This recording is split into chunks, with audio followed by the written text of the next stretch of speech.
시청자 여러분 안녕하십니까? 이슈를 더 쉽게 풀어드리는 더 뉴스 시작합니다. 윤석열 대통령이 간호법 제정안에 대해 거부권을 행사하자 야당은 국민을 거부한 것이라며 강도 높게 비판했습니다. 코인 의혹에 휩싸인 김남국 의원이 한동훈 검찰 작품 국가기관 개입설을 주장한 것과 관련해 오늘 한 장관이 그게 왜 자신의 작품이냐고 반문했습니다. 잠시 뒤 더 정치 시간에 풀어드리겠습니다. 5월 중순인데 벌써 전국의 곳곳에 낮 기온이 30도를 오르내리고 있습니다. 올여름 얼마나 더울지 걱정인데요. 기상청 연결해서 날씨 전망 자세히 알아보겠습니다. 먼저 오늘의 주요 뉴스부터 전해드리겠습니다. 윤석열 대통령은 간호법 제정안에 대해 직역 간 갈등을 키우고 의료 현장에 혼란을 야기할 수 있다며 거부권을 행사했습니다. 지난달 양국관리법 개정안에 이어 두 번째 거부권 행사입니다.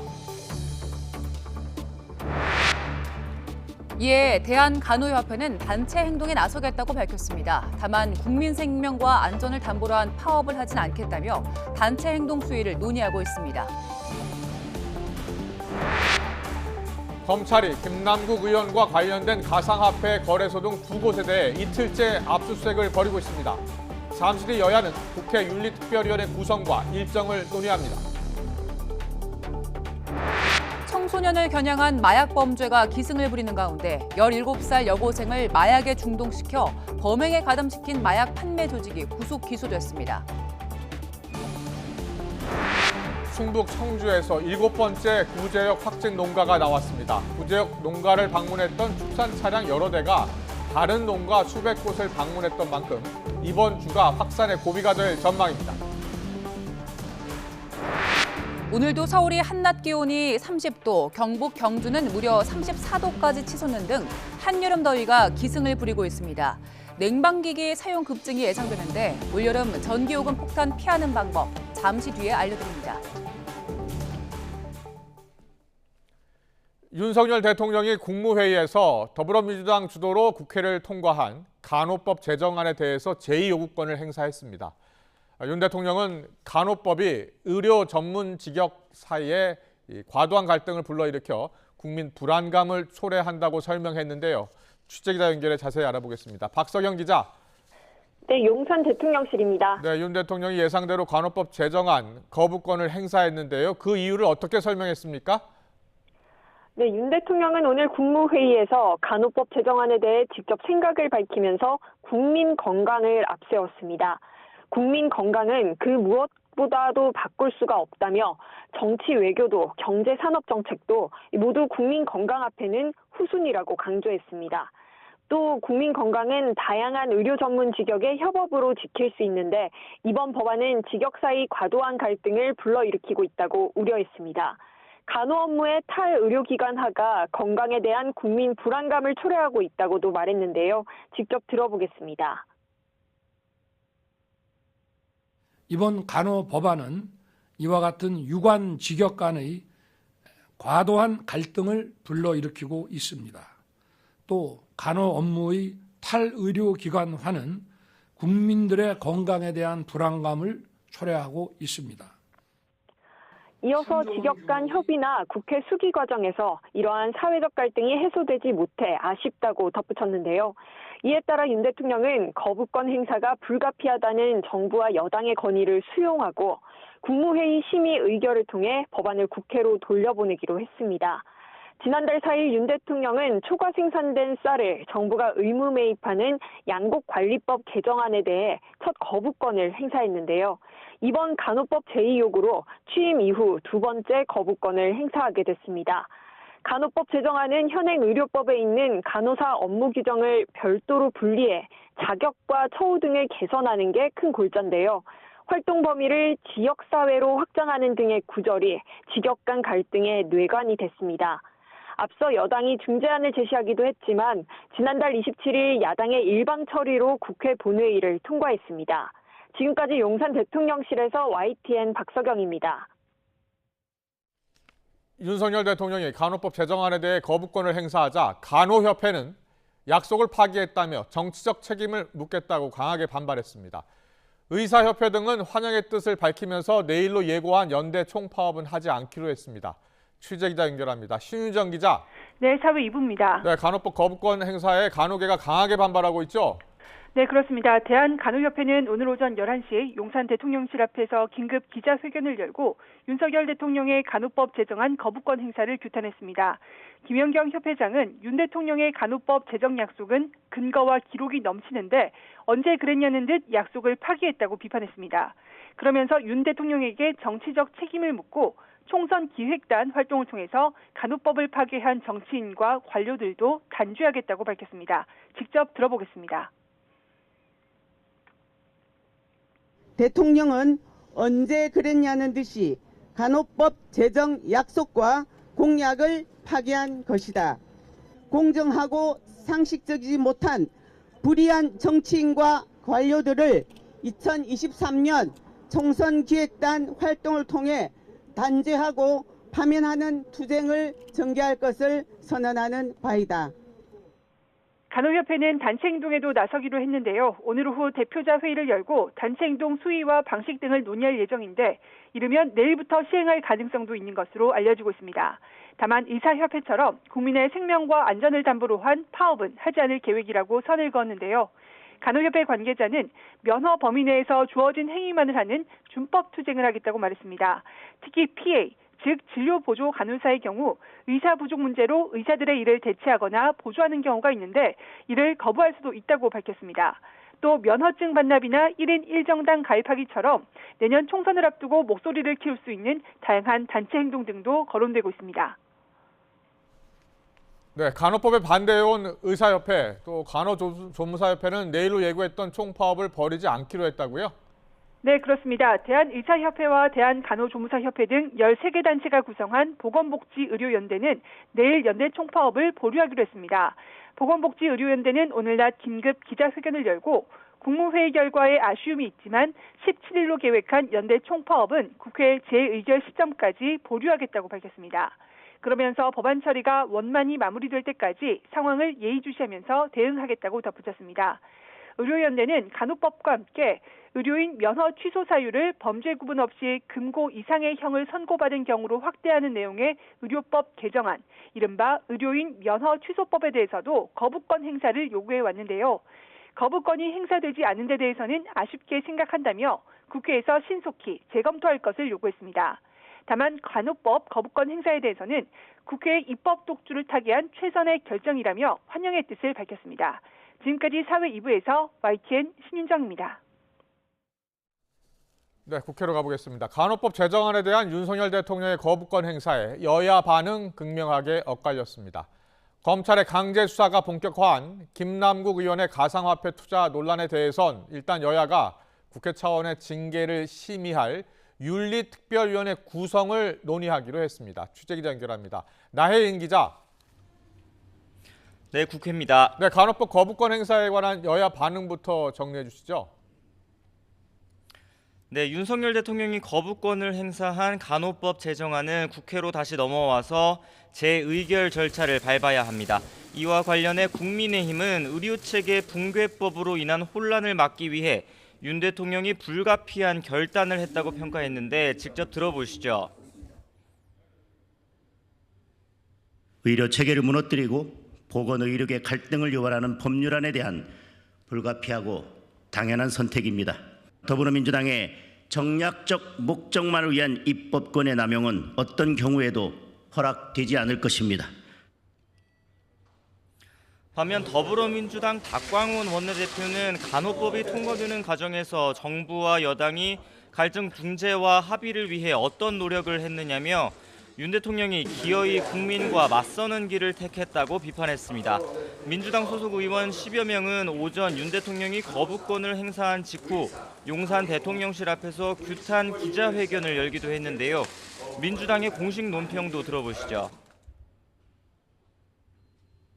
이번 간호법 거부권 행사는 겉으로만 의료체계를 위하는 위선이고 공약을 이행하지 못하는 무능이고 국회 입법권을 무시하는 오만입니다.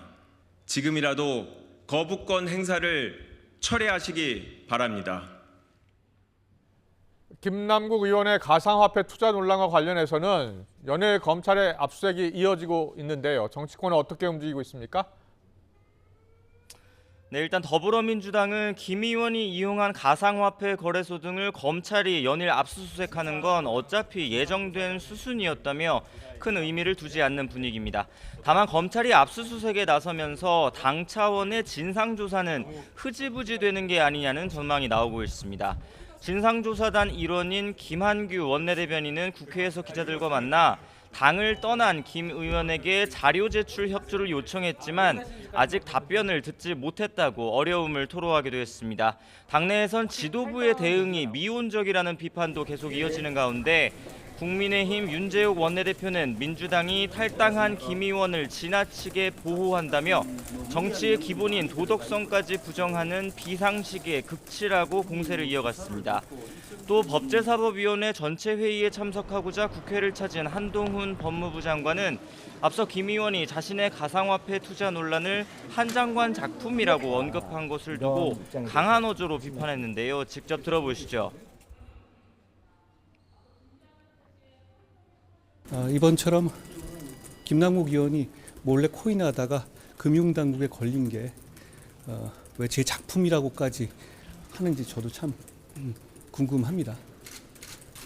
아무리 억지로 연관성을 찾아봐도 김남국 의원이 국회에서 저한테 질의할 때 코인하신 거 말고는 없는 것 같습니다. 그거 가지고 제 작품이라고 하는 건 좀 무리한 얘기 같고요. 네, 앞서 김 의원에 대한 국회 차원의 징계안을 접수받은 윤리특별위원회는 위원회 구성과 회의 일정을 논의하기로 했습니다. 잠시 뒤 윤리특위 위원장인 민주당 변재일 의원과 여야 간사들이 만나는데 민주당 일각에서도 김 의원을 징계해야 한다는 목소리가 커지고 있어서 구체적인 방향이 잡힐지 주목됩니다.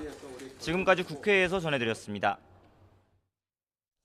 김남국 의원의 코인 거래 의혹을 수사하고 있는 검찰이 어제에 이어서 오늘도 대형 가상화폐 거래소를 압수수색하고 있습니다. 검찰이 강제 수사에 착수하면서 수사에도 속도가 붙을 것으로 보입니다. 취재기자 연결합니다. 윤성훈 기자. 네, 사회일부입니다. 자, 그렇다면 검찰이 어떤 자료를 확보하려고 하는 겁니까? 네, 검찰이 김남국 의원의 코인 거래 정보를 확보하기 위해 이틀 연속 압수수색에 나섰습니다. 오늘은 가상화폐 거래소인 빗썸과 전자지갑 서비스를 운영하는 카카오 계열사에서 진행됐습니다. 김 의원의 가상화폐 전자지갑이 등록된 거래소와 가상자산이 들어있는 곳입니다. 검찰은 김남국 의원이 더불어민주당을 탈당한 뒤 하루 만인 어제도 빗썸과 업비트, 카카오 블록체인 관련 계열사를 압수수색했는데요. 업비트를 제외하고 다른 업체들에서는 추가로 확보할 자료가 있다고 판단하고 압수수색을 재차 진행한 것으로 보입니다.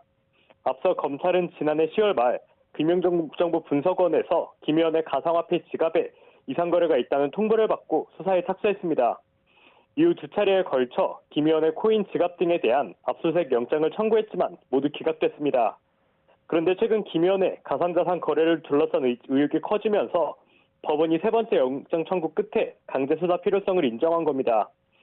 영장에는 김 의원의 정치자금법과 범죄수익은닉법 위반, 조세포탈 혐의가 적시된 것으로 확인됐습니다. 김 의원은 지난해 초 빗썸에 있는 코인 지갑에서 리믹스된 게임 관련 코인 81만 개, 60억 원어치를 업비트 코인 지갑으로 이체했다는 의혹을 받고 있습니다. 검찰은 이 과정에서 김 의원이 게임 업계에서 상장 계획 등 미공개 정보를 받거나 무상으로 코인을 받았을 가능성을 의심하고 있습니다. 그러나 김 의원은 모든 거래와 투자가 투명하고 합법적이었다며 제기된 의혹을 전면 부인하고 있습니다. 검찰은 압수수색에서 확보한 김 의원의 코인 계좌 정보를 토대로 거래 내역을 중점적으로 들여다보면서 최초 투자금이 어느 계좌로 이동했는지 확인할 방침입니다. 또 가상화폐 거래 과정에서 미공개 정보 이용 등 위법 행위는 없었는지 조사한 뒤 김 의원의 소환 시점도 조율할 것으로 보입니다. 지금까지 사회일부에서 전해드렸습니다. 시민단체들이 김남국 의원의 가상자산 논란을 계기로 국회의원을 포함한 고위공직자들의 가상자산 보유 현황을 전수조사하라고 정부와 국회에 촉구했습니다. 재산공개와 정보공개 제도 개선 네트워크는 국회 앞에서 기자회견을 갖고 김 의원 논란으로 고위공직자들의 가상자산 보유에 대한 국민적 관심이 높지만 정작 여야의 구체적 논의 대상엔 전수조사가 빠져 있다고 지적했습니다. 국회가 가상자산을 등록 대상 재산에 포함하려는 개정 움직임으로 전수조사를 회피하려는 것은 아닌지 우려스럽다며 법 개정과 함께 투명한 공개가 필요하다고 강조했습니다. 대장동 개발 비리 사건을 수사하고 있는 검찰이 박영수 전 특별검사의 50억 클럽 의혹과 관련해 당시 우리은행장에 대한 강제 수사에 나섰습니다. 서울중앙지검 반부패 수사 1부는 오늘 오전 이순우 전 우리은행장 주거지에 검사와 수사관을 보내 압수수색을 벌이고 있습니다.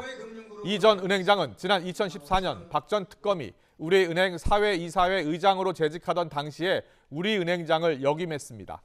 검찰은 당시 우리은행이 대장동 사업 컨소시엄의 회사 내부 사정을 이유로 불참하는 대신 PF 대출에 참여한 경위와 이때 박 전 특검이 영향력을 행사했는지 등을 수사하고 있습니다. 쌍방울그룹의 대북 송금에 관여하고 불법 정치자금을 받은 혐의로 기소된 이화영 전 경기도 평화부지사 사건을 맡은 재판부가 국가정보원을 압수수색하게 해달라는 검찰 측의 요청을 받아들이기로 했습니다. 오늘 수원지방법원에서 열린 이 전 부지사 32번째 공판에서 재판부는 국정원 압수수색을 통해서 유의미한 증거를 확보할 수 있을 것으로 보인다며 이르면 모레 영장을 발부하겠다고 밝혔습니다.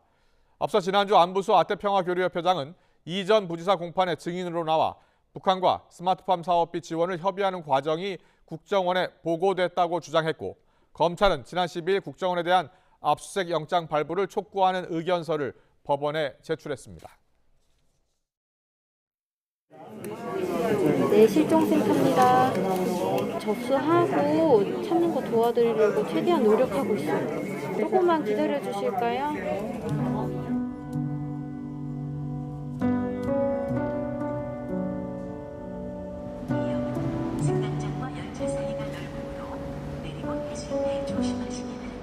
항상 그 생각이 드는 건 아니지만 언뜻 계속 떠오르게 되는 것 같아요.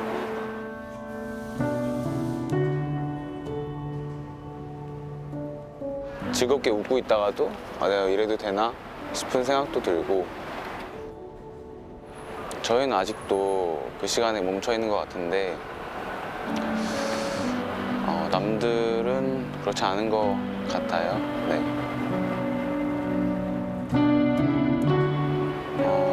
저도 그 일이 있기 전에는 바쁜 일상을 보내는 평범한 직장인이었습니다.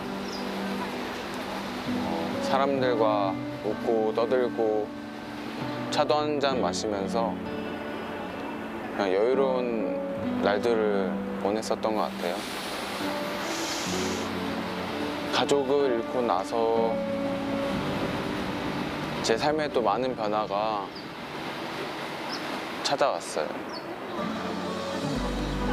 아직도 빈자리가 어색하지만 평범한 일상을 다시 되찾기 위해서 오늘도 거리로 나왔습니다.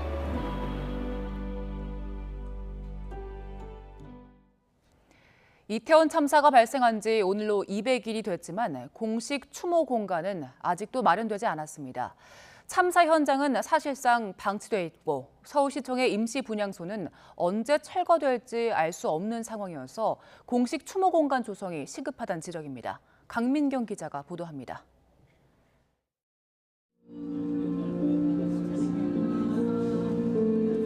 서울시청 앞 광장의 이태원 참사 시민 분향소. 참사가 발생한 지 200일이 흐른 지금도 희생자의 영면을 기원하는 사람들이 꾸준히 찾고 있습니다. 왜 하필이면 그날에 갔었는지 그렇게 물어보는 이제 사람들이 많았었던 것 같고, 그러나 어디까지나 유가족들이 자발적으로 마련한 임시 공간일 뿐입니다. 공식적이고 항구적인 추모 공간을 어디에 어떻게 조성할지를 놓고서는 논의가 아직 제자리 걸음입니다. 서울시는 합동 분향소를 불법 시설물로 규정하고 유가족에게 자진 철거할 것을 재차 요구하고 있습니다. 대신 서울광장 근처 사무실 한쪽에 추모 공간을 두자고 제안했는데 유족들은 거부하고 있습니다.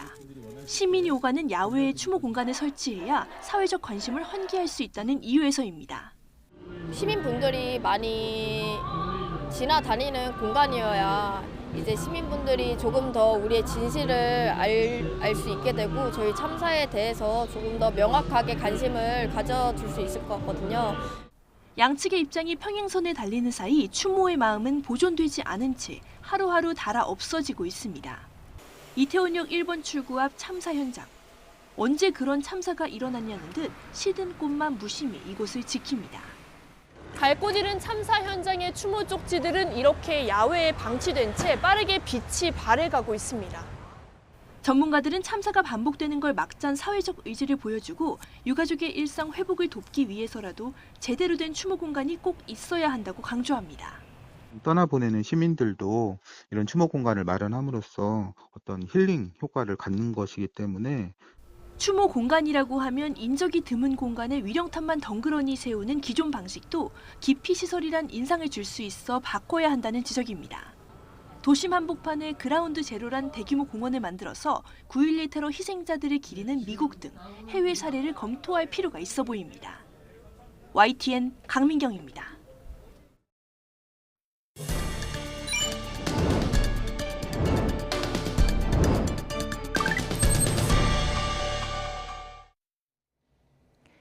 오늘부터 전기 요금이 인상됩니다. 킬로와트 시당 8원이 오르는데요.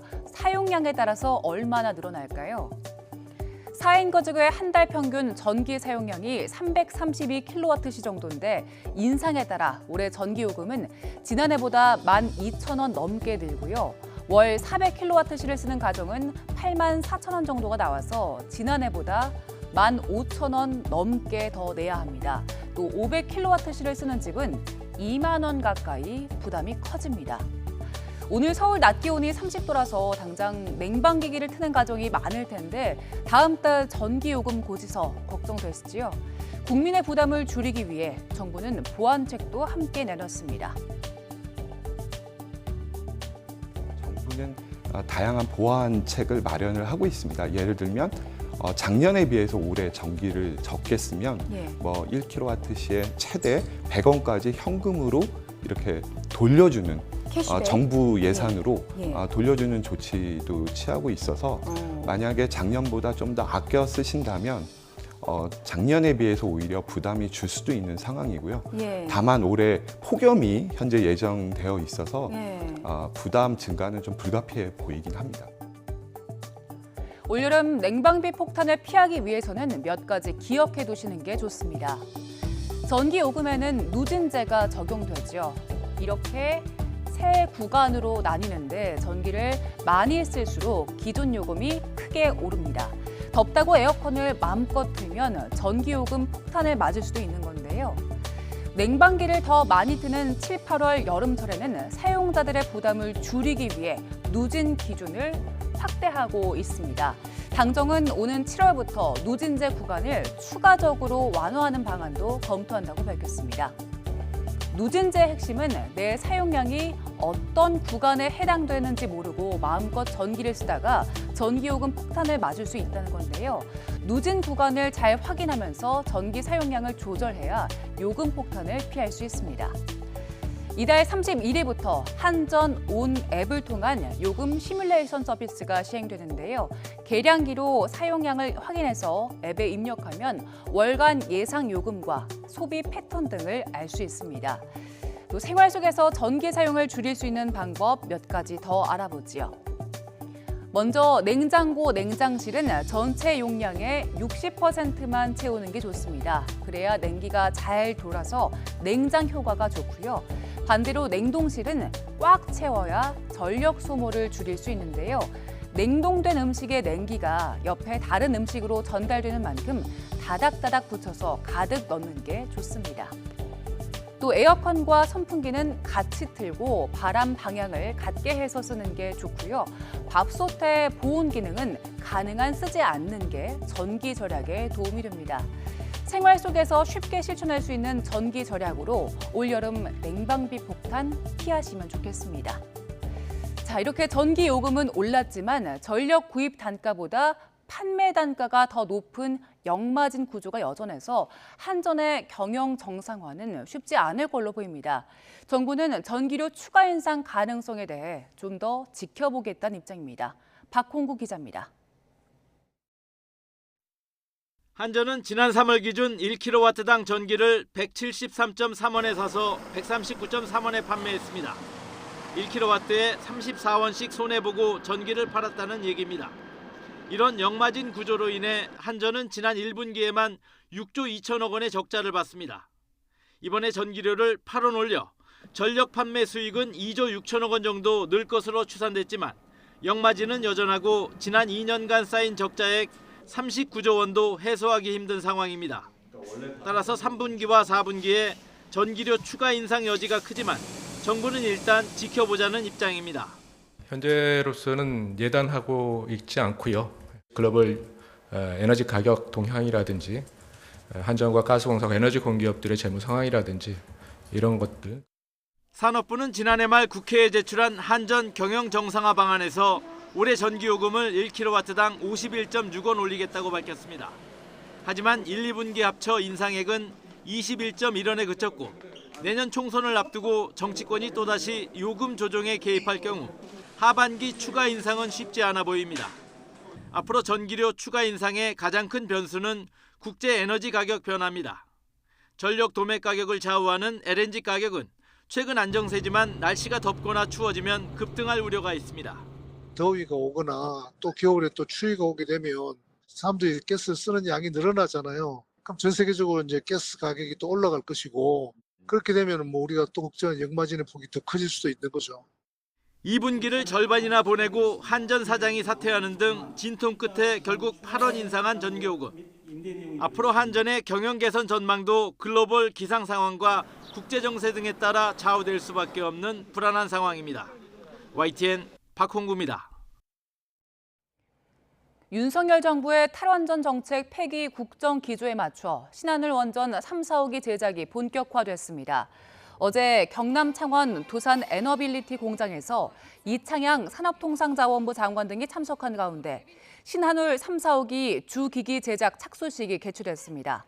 산업부는 대통령 취임 직후 건설 재개를 신속, 효율적으로 추진하겠다는 약속이 지켜졌다며 탈원전 정책 폐기를 핵심 국정과제로 추진한 지 1년 만에 원전 생태계가 정상 궤도에 진입했다고 밝혔습니다. 날씨 알아보겠습니다. 오늘은 때이른 여름 더위가 기승을 부리고 있습니다. 낮 동안 기온이 크게 오르면서 올봄 최고 기온을 경신한 곳이 많은데요. 자세한 날씨는 기상캐스터 연결해서 알아봅니다. 윤수빈 캐스터. 네, 홍제천 폭포에 나와 있습니다. 오늘 날씨가 마치 한여름처럼 덥다고요? 네, 그렇습니다. 오늘은 때이른 더위가 기승을 부리고 있습니다. 계절의 시계가 2달 이상 앞서가고 있는데요. 현재 서울 기온은 30.9도까지 올라서 올봄 최고 기온을 경신했고요. 대구는 32도까지 치솟는 등 7월 중순 한여름 기온을 보이고 있습니다. 오늘 낮 동안 외출하신다면 더위에 지치지 않도록 가벼운 옷차림 하고 나오시는 게 좋겠습니다. 오늘에 이어 내일도 전국적으로 맑은 하늘이 펼쳐지겠습니다. 대기질도 보통 수준으로 양호하겠는데요. 다만 동해안 지역에서는 내일까지 바람이 강하게 부는 가운데 대기도 점점 더 건조해지겠습니다. 산불 등 화재 사고에 유의하시기 바랍니다. 내일 아침 기온은 오늘과 비슷하거나 조금 더 높겠습니다. 서울과 대전, 대구 17도, 광주는 16도로 출발하겠습니다. 한낮에는 오늘보다는 기온이 내려가겠지만 여전히 더운 날씨가 이어지겠습니다. 서울 27도, 대전과 광주 30도, 대구는 31도까지 오르겠습니다. 때이른 더위는 주 후반부터 점차 예년 기온을 회복하며 계절의 시계가 제자리를 되찾겠고요. 당분간 내륙은 대체로 맑겠지만 제주도와 남해안에는 목요일과 금요일 사이 비가 내릴 전망입니다. 오늘 낮 동안 전국적으로 자외선 지수와 오존 농도가 높게 나타나고 있습니다. 특히 서울 등 수도권 지역에서는 오존주의보도 발령 중이니까요. 노약자나 호흡기 질환자분들은 볕이 가장 강한 오후 2시부터 5시 사이 장시간 야외 활동을 자제해 주시는 게 좋겠습니다. 지금까지 YTN 윤수빈입니다. 중국 수도 베이징과 산둥성 등지에 17년 만에 가장 이른 폭염 경보가 내려졌습니다. 중국 중앙기상대는 오늘 베이징의 낮 최고 기온이 36도까지 올라 폭염 경보가 내려진 어제보다 1도 높을 거라고 예보했습니다. 어제 낮 최고 기온이 37도를 찍은 산둥성 진안에도 올해 첫 폭염 경보가 발령됐는데 이는 지난해보다 21일 앞선 것으로 4월 30일에 첫 폭염 경보가 내려진 2006년 이후 17년 만에 가장 이른 겁니다. 지금 5월 중순인데요. 이렇게 더우면 올 여름 얼마나 더울까요? 네, 오진규 기상청 통보관 연결해서 때이른 더위와 올 여름 날씨 알아보겠습니다. 통보관님 나와 계시죠? 네, 안녕하세요. 예, 안녕하세요. 얼마 전까지만 해도 아침 저녁으로 추워서 긴팔 입고 다녔는데요. 오늘 서울이 30도까지 거의 올라갔어요. 여름 더위가 온 것 같습니다. 이런 고온 현상은 왜 나타나는 겁니까? 네, 현재는 우리나라를 중심으로 그 남쪽을 통과하고 있는 이동성 고기압의 영향으로 지금 이런 고온 현상이 나타나고 있습니다. 예. 기존에 맑았던 날씨 때문에 이제 햇볕에 의한 지면 가열 효과가 더해지는 가운데 남쪽으로부터는 이제 서서히 이 고온다습한 공기가 유입이 되기 때문에 이와 같은 좀 높은 기온이 나타나고 있는데요. 네. 이러한 현상은 이제 이동성 고기압이 동쪽으로 빠져나가는 시기부터 점차 와해될 것으로 보입니다. 그래서 내일 오후부터도 조금씩 기온이 떨어지기 시작을 하겠고요. 모레 낮 최고 기온이 약 24도로 예상되기 때문에 이러한 고온 현상은 오늘 가장 요 한 주 동안에는 높지 않을까 그렇게 예상을 하고 있습니다. 그럼 평년 기온은 어느 정도 되는 게 맞는 겁니까? 우리가 이제 이 최고 기온에 대한 평년값, 30년치 평년값을 살펴보면 예. 약 한 7월에서 8월 가장 더울 때 나타나는 기온이 약 30도에서 31도가량 되기 때문에 그와 비슷한 날씨라고 볼 수는 있지만 네. 우리가 이제 제가 말씀드렸다시피 30년 평균이라고 하는 기간이 이렇게 굉장히 기온이 많이 올라가는 시기와 또는 비로 인해서 흐린 날씨 또는 기온이 떨어지는 시기까지 모두 합쳐지면서 나타나는 값이기 때문에 네.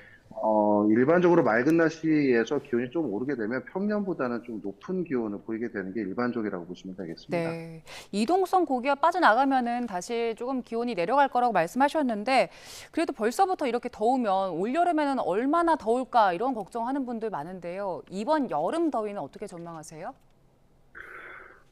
현재 4월 달에 나가 있는 3개월 전망을 토대로 말씀을 드리면 6월 달과 7월 달 대체적으로 이 기온은 평년과 비슷하거나 조금 높을 수 있는 확률이 있다라고 지금 현재 정보가 나가 있습니다. 앞으로 이러한 이제 3개월 전망은 5월 23일이 되겠죠. 이때 한 번 더 6, 7, 8월 달에 대한 기후 전망이 나가기 때문에 그 내용을 참고해 주시길 바라겠고요. 네, 예. 점차 단계적으로 기온이 조금씩 오르는 경향이 있기 때문에 올해도 매우 더울 수 있는 부분에는 각별히 주의를 해주시는 게 좋습니다. 네.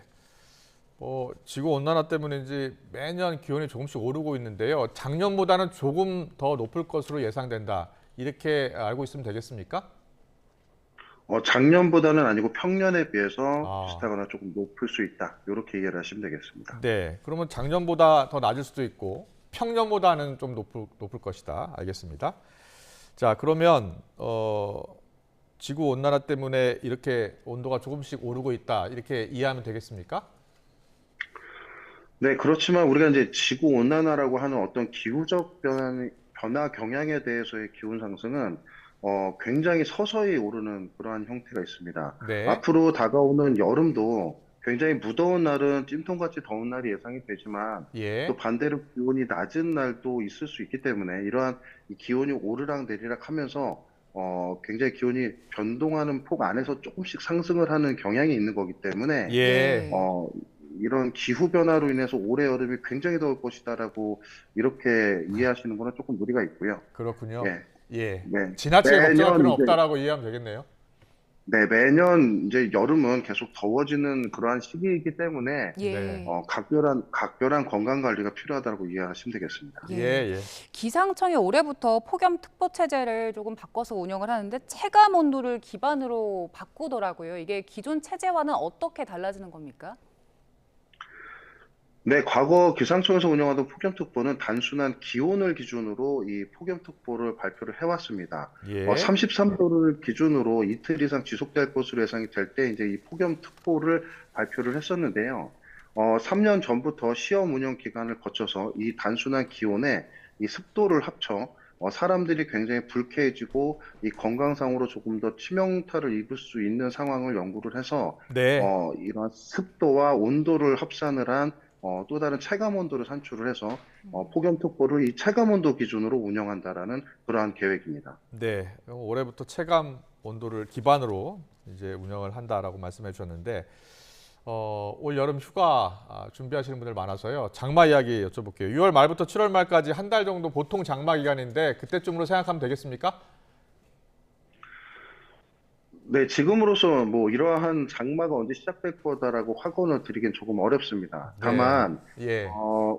우리가 이제 1년을 돌아보면 항상 이 반복되는 그 특정의 날씨들이 이제 찾아오게 되는데 네. 올해도 대체적으로 이제 예년에 시작하던 장마와 조금 더 일찍 시작이 되거나 늦게 시작되고 또 반대로 늦게 끝나거나 일찍 종료될 수 있지만 이 장마에 나타나는 특징들이 최근 들어서 이 긴 시간 동안 이 어느 적정량의 비가 내리는 형태보다는 단시간에 굉장히 많은 양의 비가 쏟아지는 추세로 조금씩 변하고 있어요. 네, 예.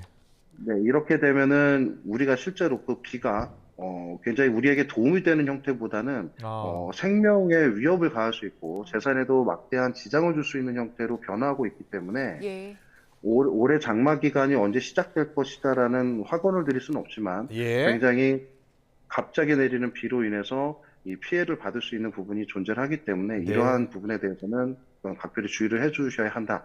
이렇게 좀 말씀을 드리고 싶습니다. 네.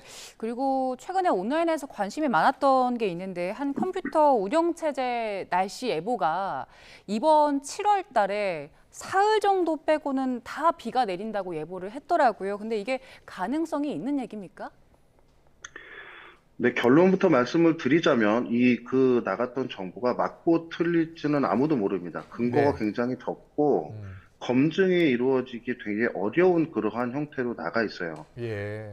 우리가 일반적으로 예보를 내기 위해서는 지금 현재 이 과학적으로 기상청에서 하고 있는 약 열흘치가 이러한 단기적인 예보 안에서 이러한 흐리고 비가 오는 어떤 단기적인 기상 현상을 예보할 수 있다라고 보고 있는데 앞서 말씀해 주신 그러한 내용들은 굉장히 달이 지난 후에도 정보가 나가 있는 형태인데 이런 것들은 단순한 어떤 계산식에 의해서 산출이 될 수 있는 방법이긴 하나 정보성이나 신뢰도가 굉장히 떨어지는 그러한 내용이라고 이해를 하시고 그냥 일종의 새로운 시도라고 이해를 해주셔야지 이게 어떤 정보성을 갖고 있다라고 보시면 안 될 것 같습니다. 네, 알겠습니다. 건강관리 좀 신경 써야 될 것이고 또 장마철 집중호우에 좀 대비를 해야 될 것 같다는 말씀까지 해주셨는데 앞서 저희가 이 베이징 산둥성에 17년 만에 가장 이른 폭염경보 내려졌다라는 소식을 전해드렸는데 동남아 지역의 고온 현상이 계속 이어지고 있던데요?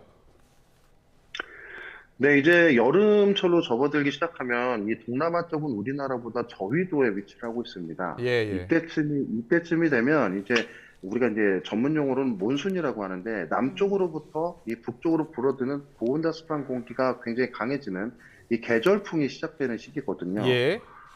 그렇기 때문에 이제 베트남 그리고 인도 등 우리나라보다 저위도에 있는 이 인도양 부근 쪽에 있는 지역을 중심으로는 이 따뜻한 고온의 이 수증기들이 유입되는 시기로 접어들기 때문에 굉장히 좀 더워지는 현상이 두드러지게 되고요.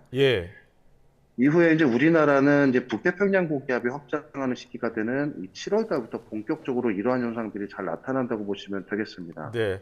그래도 체감온도 태국 50도, 베트남 하노이 44도, 미얀마 43도 예전보다 되게 높은 기온 아닙니까? 네, 그 지역에 대해서는 뭐 저희가 따로 통계 자료를 사실 갖고 있지는 않습니다. 그렇지만 계속해서 굉장히 고온의 현상이 나타난다라는 점은 우리나라도 앞으로 이 한 달이나 두 달 후에 나타날 수 있다라는 경각심을 가져야 될 필요성은 있으나 그쪽이 굉장히 기후 변화로 인해서 어떤 특이한 고온의 현상이 나타나고 있다라고 단정지어서 보기는 좀 힘들고요. 굉장히 좀 더운 날씨가 일찍 시작되고 있다라는 정도로 좀 이해를 해주시면 좋을 것 같습니다. 네, 알겠습니다. 상당히 신중하게 말씀을 해주셔서요. 더 믿음이 갑니다. 기상청이 올 여름 예보 언제쯤 발표한다고 그러셨죠? 네, 3개월 전망이 이제 5월 23일 날 발표될 예정입니다. 알겠습니다. 5월 23일에 어떻게 발표가 나오는지 보고서 또 이야기 나눠보겠습니다. 오늘 말씀 여기까지 듣겠습니다. 지금까지 우주인규 기상청 통보관과 이야기 나눠봤습니다. 잘 들었습니다. 네, 감사합니다. 예.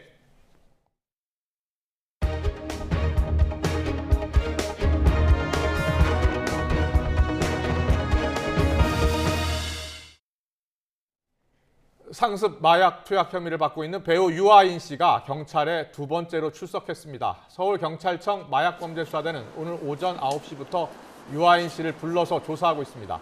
경찰은 유아인 씨를 상대로 코카인과 케타민, 프로포폴 등 마약을 투약한 경위를 집중적으로 조사할 예정입니다. 원래 유아인 씨는 지난 11일에 경찰에 출석해 조사를 받을 예정이었지만 당시 기자들이 많아 출석하지 못하겠다는 의사를 밝히고 돌아갔습니다. 17살 여고생에게 메스암페타민, 필로폰을 판매하고 유통 과정에까지 가담하게 한 마약 판매 조직이 검찰에 붙잡혔습니다. 대구지방검찰청은 청소년에게 마약을 공급하고 투약하게 한 혐의로 대구 지역 주요 마약 판매상 53살 A씨 등 조직원 8명을 구속 상태로 재판에 넘겼습니다. 이들은 지난해 5월 자신들의 차에 고등학생이던 B양을 태운 뒤 필로폰을 투약하는 모습을 보여주고 직접 투약하게 한 혐의를 받습니다. 이들은 이후 B양에게 여러 차례 필로폰을 판매하고 유통 과정에도 가담하게 했습니다. 떡볶이를 사주겠다며 초등학생들을 유인하려 한 50대 성범죄 전과자가 경찰에 붙잡혔습니다. A씨는 어제 오후 2시 50분쯤 서울 면목동에 있는 학원 1층 주차장에서 10살 여자 초등학생 2명에게 떡볶이와 순대를 사주겠다며 유인하려 한 혐의를 받고 있습니다. 학원 원장의 신고를 받고 출동한 경찰은 오후 7시쯤 경기 안산시에 있는 A씨 집 근처에서 A씨를 붙잡았습니다. 전과 42범인 A씨는 이전에도 한 차례 성인을 대상으로 성범죄를 저질렀고 다른 범죄로 복역하다 이달 초에 출소한 것으로 확인됐습니다. A씨는 아이들에게 맛있는 것을 사주고 싶었을 뿐이라면서 관련 혐의를 부인하고 있습니다. 증권사들이 SG증권발 폭락 사태로 드러난 주가 조작 사건의 핵심 인물인 라더견 씨의 재산 가압류 조치에 나섰습니다. 하나증권은 미수금 32억 9천만 원에 대해 은행 예금을 가압류한다는 법원 결정을 받았다고 밝혔습니다. 삼성증권도 라 씨의 은행과 증권사 계좌를 가압류한 걸로 전해졌습니다. 증권사들은 지난달 발생한 무더기 주가 급락과 차액 결제 거래 반대 매매로 거액의 미수 채권을 떠안게 된 상태입니다. 북한이 열병식을 준비하는 것으로 추정되는 동향이 포착돼 정부가 예의주시하고 있습니다.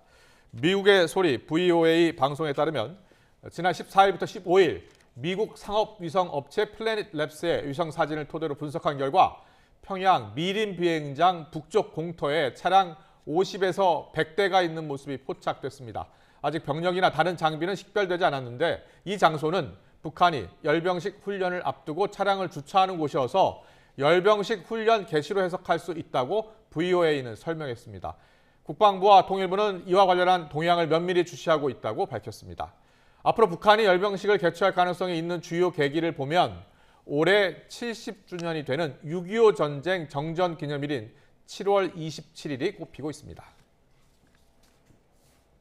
북한이 2017년부터 지난해 말까지 사이버 공격으로 일본의 가상화폐 7억 2,100만 달러, 약 9,650억 원을 탈취한 걸로 조사됐습니다. 니혼게이자이 신문은 블록체인 분석 회사인 엘립틱과의 공동 분석 결과를 토대로 이같이 보도하면서 이는 같은 기간 북한이 전 세계에서 탈취한 가상화폐 23억 달러, 3조 800억 원의 30%에 해당한다고 밝혔습니다. 북한이 일본에서 탈취한 가상화폐는 2021년 북한 수출액의 8.8배에 달합니다. 미국 정부가 북한이 종교 활동을 이유로 주민들을 처형, 고문하고 있다며 종교 자유 침해에 대한 심각한 우려를 거듭 제기했습니다. 유엔에서는 중국을 대상으로는 처음으로 탈북 여성의 인권 유린 문제가 쟁점화됐습니다. 워싱턴에서 권준기 특파원이 보도합니다. 미 국무부는 2022 종교자유 보고서를 발표하고 대표적인 종교자유 침해 국가 가운데 하나로 북한을 지목했습니다. Governments in many parts of the world continue to target religious minorities using a host of methods, including torture, beatings, unlawful surveillance, and so-called re-education camps. 보고서는 북한에서 종교 활동은 당국 통제 아래 선전용으로만 운영되고 허가받지 않은 종교 활동은 신고 대상이라고 밝혔습니다. 특히 북한 인권 침해를 고발한 2014년 유엔 북한 인권조사위원회 보고서 발표 이후에도 상황은 바뀌지 않았다며 종교 활동을 이유로 처형과 고문이 자행되고 있다고 지적했습니다. 미 국무부 보고서는 중국의 종교자유 침해에 대해서도 직격탄을 날렸습니다. 신장 위구르족과 티베트 불교, 파룬궁 등에 대한 종교 탄압이 심각한 수준이라고 밝혔습니다. NGOs like Campaign for Uyghurs and Uyghur Human Rights Project are documenting the genocide and crimes against humanity against predominantly Muslim Uyghurs in Xinjiang, China. 유엔 여성차별철폐위원회에서는 중국에서의 탈북 여성 인권 문제가 다뤄졌습니다. 불법 체류자라는 이유로 인신매매와 강제결혼 피해를 겪는 탈북 여성들이 출산한 아이마저 빼앗기고 있다며 중국 정부에 책임을 물은 겁니다. The registration of these children by Chinese fathers only occurs after the North Korean mothers has fled to South Korea or been deported back to North Korea. 유엔에서 북한이 아닌 중국을 대상으로 탈북 여성 문제가 쟁점이 된 건 이번이 처음으로 북한 인권단체의 지속적인 공론화 요구에 따른 것으로 알려졌습니다. 워싱턴에서 YTN 권준기입니다. 네, 이 시각 간추린 뉴스 전해드리겠습니다. 여신도들을 성폭행한 혐의로 재판을 받는 JMS 정명석 총재를 변호하던 JMS 목사 출신 양승남 변호인이 해임됐습니다. 변호인들의 잇따른 사임과 해임으로 정 씨의 변호인단은 6명만 남게 됐습니다. 2016년 농업 경영 의사가 없는데도 농업인 정책자금 대출 1억 5천만 원을 받은 혐의로 재판에 넘겨진 장영수 전 전북 장수 군수가 1심에서 벌금 800만 원을 선고받았습니다. 검찰이 과거 간첩으로 몰려 억울한 옥살이를 했던 납북 귀한 어부 100명의 신속한 명예회복을 위해서 대규모 직권 재심 청구 절차에 들어갑니다. 25차례 방화를 저지르고도 지난 3월 술에 취해 또다시 인천 동구 전통시장에 불을 지른 40대 남성이 혐의를 모두 인정했습니다. 이 남성은 법정에서 왜 자꾸 불을 지르는지 자신도 이유를 모르겠다고 진술했습니다. 기숙형 학교폭력 피해 학생 지원 기관인 대전 해맑음센터가 정밀안전진단 결과 폐쇄 등급인 2등급을 받았습니다. 교육부는 시설 폐쇄에 따른 지원 대책을 마련하기로 했습니다. 국립공원공단이 기후위기에 대응하기 위해 해상해안국립공원에서 훼손된 23만 제곱미터, 축구장 32개 크기의 해초지와 염습지를 복원하기로 결정했습니다. 이탈리아 프로축구 나폴리의 우승을 이끈 김민재 선수가 잉글랜드 명문팀 맨체스터 유나이티드와 이적료 872억 원의 입단 계약을 할 것이라는 영국 언론의 보도가 나왔습니다. 세계 최고 권위를 자랑하는 76회 칸 국제영화제가 우리 시간으로 내일 새벽 개막합니다. 한국 영화는 황금 종려상을 포함한 경쟁 부문에 진출하지 못했지만 다른 부문에 모두 7편이 초청됐습니다. 윤석열 대통령이 오늘 간호법 제정안에 대해 거부권을 행사하자 야당은 국민을 거부한 것이라며 강도 높게 비판하고 있습니다. 코인 의혹에 휩싸인 김남국 의원이 한동훈 검찰 작품 국가기관 개입설을 주장한 것과 관련해서 오늘 한 장관은 그게 왜 자신의 작품이냐고 반문했습니다. 잠시 뒤 더 정치 시간에 풀어드리겠습니다.